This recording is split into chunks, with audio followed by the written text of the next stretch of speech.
Alhamdulillah sallallahu wasallam wa baraka ala Rasulillah Muhammad ibn Abdullah wa ala alihi wa sahbihi wa man walah wa la hawla wa la quwwata illa billah. Pada kesempatan ini insyaallah setiap bulannya insyaallah kita akan membaca dan mengkhatamkan kitab Bidayatul Hidayah karya Al-Imam Muhammad bin Muhammad bin Ahmad Al-Ghazali radhiyallahu taala anhu. Kitab ini saya pernah baca kepada guru-guru saya. Di antaranya saya membaca langsung satu lawan satu, baca satu orang di hadapan satu orang. Guru saya Profesor Dr. Al-Habib Abdullah bin Muhammad Baharun. Saya baca langsung sama beliau sendirian. Jadi bukan baca umum seperti ini. Artinya apa? Memang belajar langsung kepada beliau kitab ini. Ketika saya masa khidmah di Hadramut, tukang jaga gerbang rumah beliau. Jadi ketika saya berkhidmah di sana, saya di sana tukang jaga gerbang. Jadi kalau ada tamu bukain, tamu keluar nutupin. Gitu. Iya.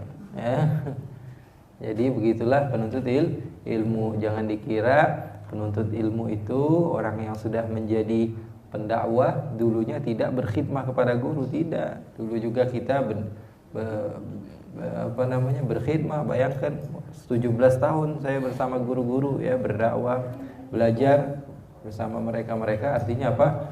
Khidmahnya lama. Jadi sudah pernah ngerasain semua. Arti khidmah kepada guru, sabar kepada guru, kemudian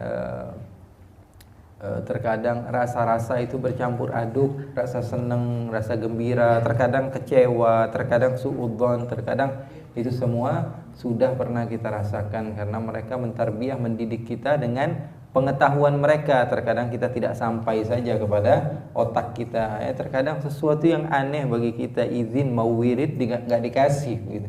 Kan nggak masuk akal. Mau zikir, mau wirid, izin nggak dikasih. Artinya apa? Mereka mengetahui sesuatu yang terkadang kita tidak tahu, namun itu adalah tarbiyah didikan dari mereka kepada kita karena mereka paham sesuatu yang terkadang kita nggak nyampe otak kita kepada hal tersebut. Nah, jadi insya Allah pengajian ini pengajian bersanad karena guru saya juga membaca dari guru-gurunya sampai kepada Rasulullah Sallallahu Alaihi Wasallam. Membaca khususnya kitab Bidayatul Hidayah, membaca kepada guru-guru mereka sampai kepada Al-Imam Muhammad bin Muhammad Al-Ghazali. Jadi seakan-akan kalau kalian belajar daripada guru yang bersanad, ini pengarang langsung ngomongnya sama kalian. Jadi seakan-akan ini pengarangnya ngomongnya langsung sama kalian karena memang dia ngarang untuk murid-muridnya baca kepada murid-muridnya dan seterusnya sampai kepada kita insyaallah yang diaku oleh Al-Imam Al-Ghazali sebagai murid-murid beliau. Beliau ini lahir tahun 450 Hijrah. Jadi sekitar 450 tahun setelah Rasulullah hijrah dari kota Makkah menuju kota Madinah. Jadi jadi masih bau-bau Rasulullah ada masih gitu ya. Jadi rasa-rasa di zaman Rasulnya itu masih ada. Baru sekitar 500 tahun lah. 400 tahun dari kelahiran Rasul sallallahu alaihi wasallam. 300 sekian tahun, 390 tahun lah setelah Rasul sallallahu alaihi wasallam lahir. Beliau lahir pada tahun berapa? 450 Hijrah. Hitungan kalender hijrah ini setelah Rasulullah SAW hijrah dari kota Makkah menuju kota Madinah. Jadi kalau disebut tahun ketiga hijrah, terjadi peperangan Badar tahun 3 hijrah. Artinya ketika Rasulullah sudah 3 tahun tinggal di kota Madinah. Peperangan Khandaq terjadi pada tahun kelima dari hijrah. Artinya ketika itu Rasulullah sudah 5 tahun tinggal di kota Madinah dan umur Rasulullah ketika hijrah 53 tahun. Artinya kalau tahun kelima peperangan Khandaq ketika itu Rasulullah berusia berapa? Ayo, 53 tambah 5 berapa? 58. Rasulullah wafat tahun ke-10 dari hijrah. Rasulullah berarti tinggal sudah berapa tahun di kota Madinah? 10 tahun. Rasulullah hijrah ketika itu usia berapa? 53. Berarti ketika Rasulullah wafat usianya berapa? 63. Ya kan begitu, Gampangannya begitu. Sebenarnya gampang sejarah itu ya. Gampang sekali, tinggal diputer-puter aja otak kita. Padahal hitungannya gampang, 1 tambah 1 2, ya nggak beda. Al-Imam Al-Ghazali beliau lahir tahun 450 Hijrah. Berarti setelah 450 tahun dari kejadian hijrah baginda Rasul sallallahu alaihi wasallam. Tapi beliau ini jauh, lahirnya di daerah Khurasan, Khurasan, satu daerah, ya. Ketika itu Khurasan adalah tempat ilmu, tempat ulama, karena banyak sekali para ulama-ulama yang mengamalkan ilmunya dan mengajarkan kepada orang lain. Dan beliau memiliki ayah yang soleh, karena umumnya ayah yang soleh akan menjadikan anak cucu sebagai orang-orang yang bermanfaat bagi umat. Kalaupun bapaknya itu tidak alim tapi soleh, dekat kepada ulama, janji Allah, janji Rasulnya, anak cucunya pasti ada yang jadi ulama, gitu. Karena kemauan yang kuat dari seorang ayah yang soleh. Karena kekayaan harta dan semisalnya, tahta juga tidak akan menjadikan manfaat bagi kita. Paling lama 100 tahun hilang sudah, ya. Paling lama 100 tahun hilang. Sesuatu yang kita usahakan pagi, siang, sore, malam, kita capek-capek, ujung-ujungnya 100 tahun hilang. Itu juga kalau hilang enak, Tapi kalau jadi alat perebutan anak-anak kita, nah itu jadi apa? Jadi celaka. Ujung-ujungnya anak-anak kita bukan ngingetin doa kepada kita, sesuatu yang kita sudah capek cari untuk mereka ternyata menjadi penyebab bertengkarnya anak-anak cucu kita. Na'udzubillah min dzalik. Tapi kalau ilmu senantiasa bermanfaat. Makanya berdoa kepada Allah, ya Allah, saya tahu sekarang mungkin manfaat saya punya anak, saya punya cucu ulama itu belum kelihatan. Saya takut masih dunia mereka kekurangan. Tapi tolong jadikan salah satu dari antara cucu saya adalah seorang ulama yang alim, yang mengamalkan ilmunya, sehingga saya memiliki pahala yang besar dan mengalir kelak di hari kiamat. Amin ya rabbal. Jadi beliau lahir di Khurasan dari seorang ayah yang saleh. Dan ayahnya terkenal, dia tidak pernah mau makan kecuali dari hasil jerih keringatnya sendiri, terkenal begitu. Bikin suf, kain suf itu kain kain dari kulit kambing tuh, bikin dijual begitu, jadi bapaknya itu juga orang dagang dan senantiasa berharap supaya anaknya mendapatkan ilmu yang bermanfaat. Dan setelah beliau mengajarkan kepada anaknya Al-Quran dan fiqih secara sedikit saja, tidak banyak, sebelum meninggal beliau mencari seorang guru dan berpesan, wahai guru, wahai syekh, tolong saya amanatkan engkau, wasiat terakhir saya, tolong ini ada uang sedikit, tolong jadikan anak saya sebagai ulama.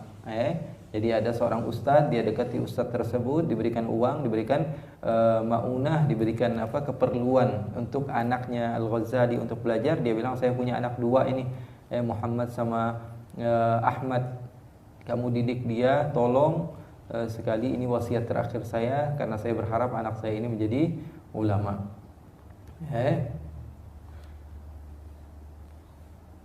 Ternyata orang yang dititipkan tersebut amanah.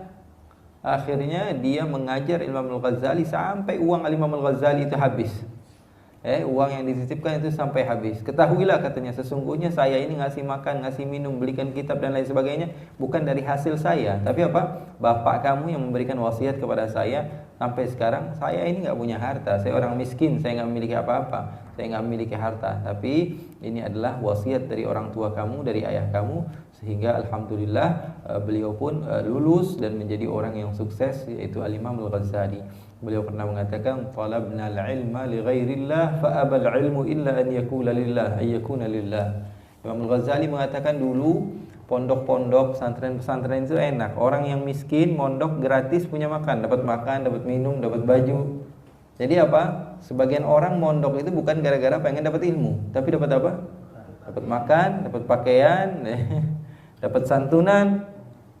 Sama sekarang juga begitu kan.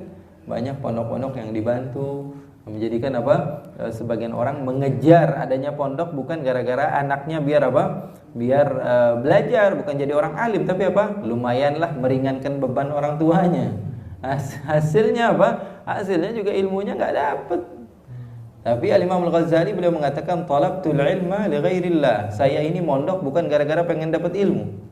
Tapi setelah duduk di pengajian, kebetulan Allah Subhanahu wa taala jadikan saya orang yang mendengar, Allah kasih taufik, akhirnya apa? Ilmu itu enggan kecuali menjadikan ilmu tersebut untuk Allah.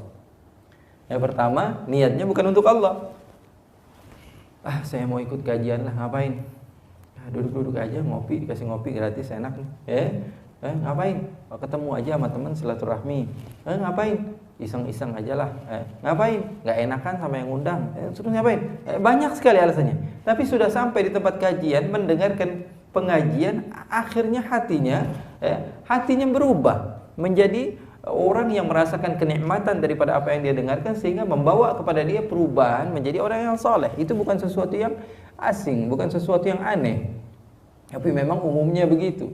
Makanya Imam Al-Ghazali beliau mengatakan talabna al-ilma li ghairillah fa abal ilmu illa an yakuna lillah. Saya mencari ilmu bukan untuk Allah, bukan karena Allah, karena manusia, jelas-jelasan begitu. Tapi ilmu enggan untuk menjadikannya kecuali untuk Allah Subhanahu wa ta'ala. Jadi faham tuh? Jadi Imam Al-Ghazali itu dari semenjak masa kecil memang sudah dididik dengan didikan-didikan yang baik. Sebagaimana tadi kita katakan bahwa beliau pertama kali belajar dari teman ayahnya yang diberikan wasiat tadi, ya. Kemudian bersama saudaranya, adik kakak beliau. Imam Ghazali namanya Muhammad, kakaknya namanya Ahmad. Akhirnya belajar sampai beliau belajar di Tus kepada Syekh Ahmad bin Muhammad Ar-Razakani. Kemudian beliau pergi ke Jurjan kepada Abi Nasr Al-Ismaili. Ini semua di Khurasan. Khurasan itu kalau sekarang mungkin masuk ke daerah Iran, masuk ke daerah Iran. Dulu Persia, dulunya Persia. Itulah Imam Al-Ghazali. Akhirnya beliau sampai ke Naisabur, belajar dari seorang imam terkenal namanya Imamul Haramain. Nah, ini awal dari munculnya nama Imam Al-Ghazali. Beliau karena beliau murid daripada Imamul Haramain. Al-Imamul Haramain. Menghafalin Quran, serius belajar sampai beliau menjadi orang yang betul-betul alim, dan beliau menjadi seorang imam pada masanya.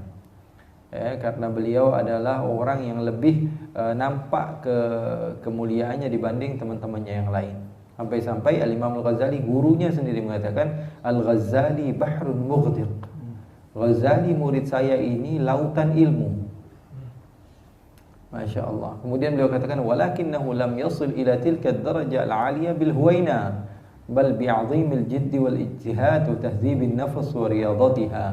Katanya, tapi murid saya Ghazali ini bisa menjadi lautan. Ini bukan teman yang muji, bukan adik kelas yang muji, bukan murid-murid yang muji, tapi guru sekelas Imamul Haramain, imam ulama di Mekah Madinah. Bayangin, artinya imam ulama dunia. Memuji muridnya dan mengatakan apa?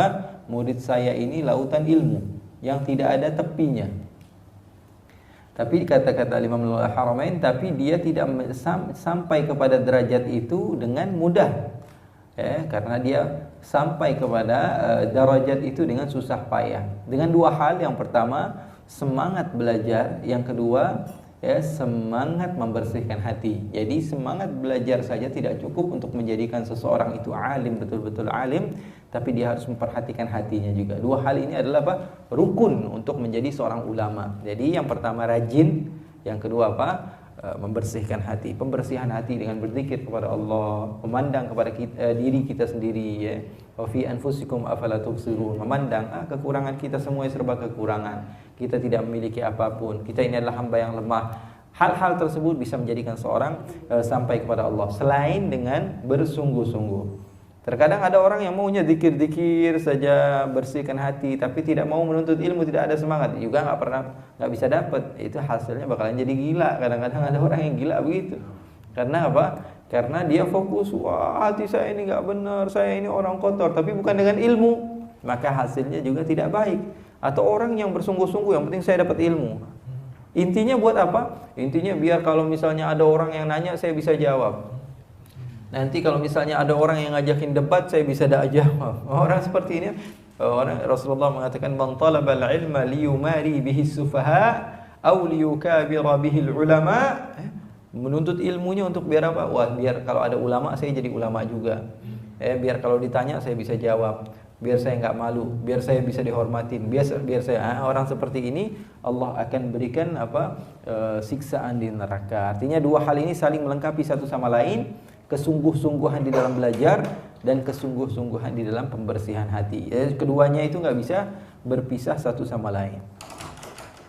Akhirnya beliau pun menjadi ulama yang top, ulama yang terkenal, Al-Imam Al-Ghazali, karena semangatnya di dalam belajar dan semangatnya di dalam berdakwah di jalan Allah Subhanahu wa taala.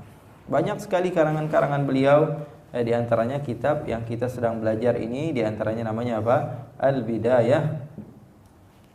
Bidayatul Hidayah. Beliau ini tawadhu'nya luar biasa. Ada orang pengen baca kitab beliau ini sama beliau, Imam Al-Ghazali.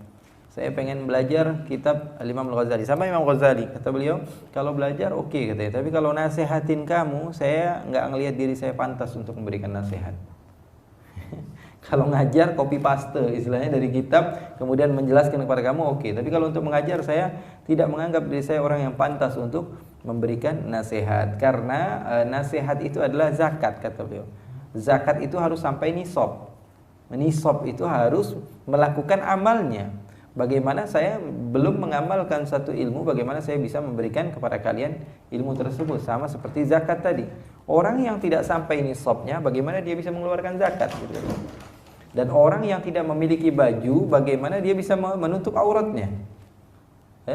Bagaimana dia bisa menutup aurat? Orang nggak punya sesuatu yang nggak bisa memberi. Gitu ya. Faqidu syai' la yu'ti. Orang yang tidak memiliki sesuatu, dia tidak bisa memberi. Orang yang tidak memiliki baju, mana mungkin dia bisa menutupi aurat orang lain. Nah, kita insyaallah bakalan mulai nasihat Al-Imam Al-Ghazali dalam kitabnya Bidayatul Hidayah. Anggap bahwa pengarang ini mengatakan langsung kepada antum, karena insyaallah kita bersanad kepada pengarangnya langsung kepada kita. Insyaallah Allah memberikan manfaat daripada keilmuan Al-Imam Al-Ghazali radhiyallahu taala anhu. Al-Imam Al-Ghazali setelah beliau mengucapkan hamdalah salawat kepada Rasulullah SAW dan kepada keluarganya dan sahabat-sahabatnya setelahnya. Jadi umumnya pengarang atau pemberi nasihat, pemberi mau'idhah atau orang Islam siapapun yang pidato itu dianjurkan untuk membaca hamdalah. Alhamdulillah. Bismillahnya kalaupun di dalam hati istilahnya nggak apa-apa. Tapi hamdalah itu harus dijelaskan. Alhamdulillah, alhamdulillahi rabbil alamin misalnya. Kemudian salawat, wassalatu wassalamu ala rasulihil amin wa ala alihi wa sahbihi ajma'in amma ba'du. Nah, itu enggak pernah ditinggal sama Rasulullah. Hamdalah, salawat sama amma ba'du. Salawat sama amma ba'du. Kalau assalamualaikum boleh kita mengucapkan salam, karena itu adalah tahiyyatuhum fiha salam. Itu adalah ucapan orang muslim kepada muslim yang lainnya. Tapi di dalam khutbah, Rasulullah pun tidak salam. Rasulullah yang terpenting apa? Hamdalah, salawat, kemudian apa? Amma ba'du. Kemudian beliau menasihati kita. Apa nasihat beliau? Fa'lam, ketahuilah. Ayyuhal harisu 'ala iqtibasil ilm, orang-orang yang semangat nyari ilmu.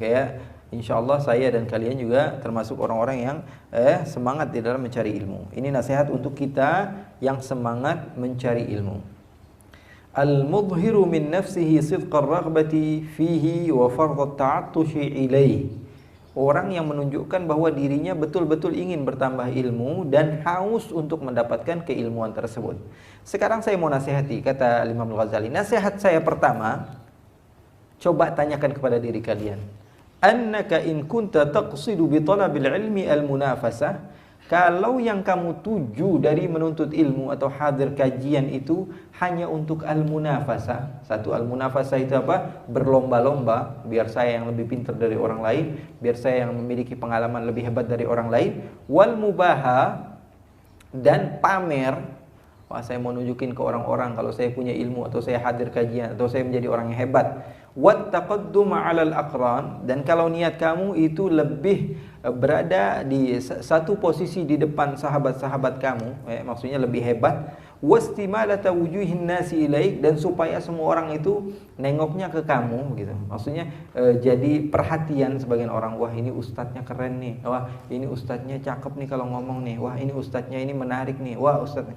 Kalau tujuan kamu biar jadi ustadz, biar seperti itu, wajam ahtamid dunia, dan jadinya kamu ustadz itu atau seorang kiai atau seorang pemuka agama yang kamu inginkan wajam ahtamid dunia, untuk supaya mengumpulkan harta kekayaan. Jadi yang pertama untuk apa? Untuk berlomba-lomba, untuk sombong, untuk lebih berada satu posisi di depan teman-teman kamu, untuk supaya dilirik manusia, dan untuk supaya kamu mengumpulkan dunia dengan keilmuan kamu. Ketahuilah, kata Imam Al-Ghazali, fa anta sa'in fi hadmi dinik. Ketahuilah bahwa kamu salah satu di antara orang yang berusaha untuk menghancurkan agama kamu. Nasihat pertamanya berat nih Ghazali ya. Kita mau belajar ini. Pertama kali yang diajarkan oleh beliau, entar dulu. Ente mau belajar sama mana? Ketahuilah, kalau kamu mau belajar itu untuk apa?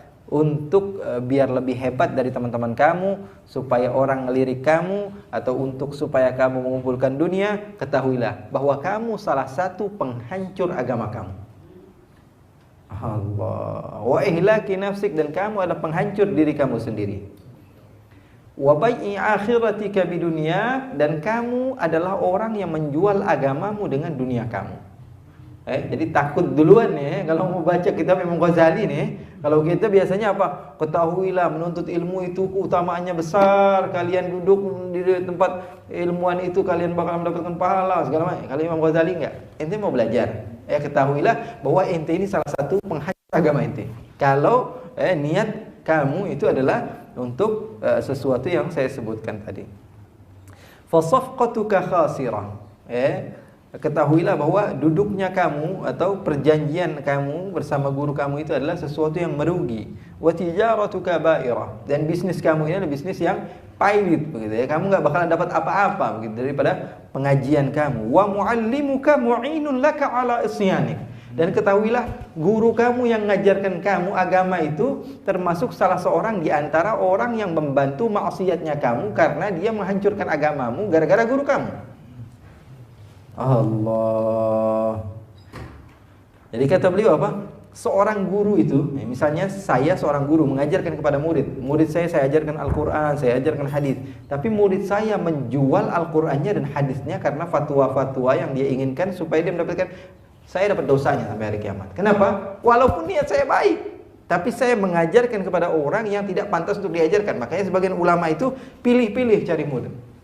Kenapa? Karena takut muridnya ini menjadi orang yang sesat dan dia dapat dosanya. Kenapa? Karena dia ikut andil di dalam jadinya ini murid faham agama tapi fahamnya keblinger. Dia gunakan na'udzubillah min dzalik, na'udzubillah min dzalik. Ini hebat sekali. Makanya Imam Ghazali itu luar biasa sekali. Wa huwa kaba'i'in kaba'i'i sayfin min qati' at-tariq wa man a'ana 'ala ma'siyatin walau bi syitri kalimah kana syarikan fiha. Sama kata beliau umpamakan seperti penjual pedang dari perampok. Orang perampok nih dapat pedangnya dari mana? Dari penjual pedang tersebut. Maka penjualnya itu kalau dia tahu si perampok ini akan menggunakan sesuatu kepada sesuatu yang tidak baik, maka dia juga dapat dosanya. Sama seperti pengajar ketika dia mengajarkan kepada muridnya, kemudian muridnya menjadikan ilmu tersebut untuk alat menjadikan dia menjual agamanya, maka kamu juga termasuk orang yang mendapatkan dosanya, karena orang yang membantu orang lain bermaksiat walaupun dengan syatri kalimah, walaupun dengan satu kata, maka dia serupa seperti orang yang melakukannya. Na'udzubillah min dzalik. Pak, saya mau tanya Pak, di sini klub malam di mana? Oh, belok aja, belok kiri itu di depan. Dosanya sama seperti kamu masuk berada di dalam, nggak ada beda. Sama kayak kamu berada di dalam. Kenapa? Karena kamu ikut andil walaupun bisyatri kalimah. Bang, jalan ke tempat ini di mana Pak? Dikasih tahu. Artinya apa? Dia ikut andil di dalam dosa tersebut. Na'udzubillah min dzalik. Mudah-mudahan manfaat kepada kita semua apa yang telah diajarkan oleh Imam Muhammad Al-Ghazali, dan insya Allah kita mendapatkan madad manfaat. Karena apa? Karena kata-kata yang dikeluarkan dari Imam Al-Ghazali jelas sekali ikhlas. Oleh karena itu nusuk ke dalam hati. Kelihatan orang ikhlas sama orang yang cari sesuatu itu beda. Orang kalau ikhlas di dalam menasihati atau memberikan masukan, tentu akan menjadikan hati kita bergetar. Waduh, iya ya, benar juga ya. Setidaknya apa? Sadarlah sedikit, walaupun udah keluar majelis lupa lagi.